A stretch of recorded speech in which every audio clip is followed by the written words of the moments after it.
Does the President have a message to the Vice President expressing her readiness and willingness to take his place?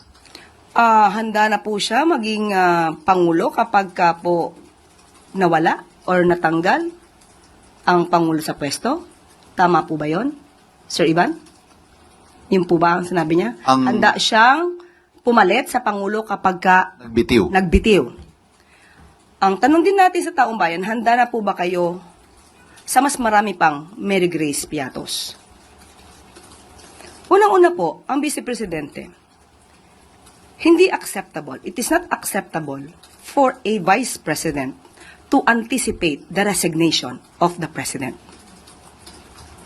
Presidente na pinagsisigawan nilang bumaba sa pwesto.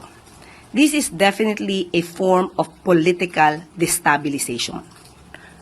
Pinapahina niya ang public confidence ng tao sa administrasyon.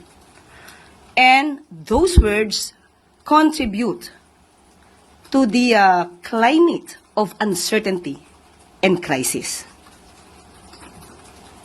Kung handa siya, makikita po natin, nag-anticipate siya na mawawala ang Pangulo. Yan po ang balak nila. Yan po ang nasa isip nila. At yan po ang ginagawa nila ngayon.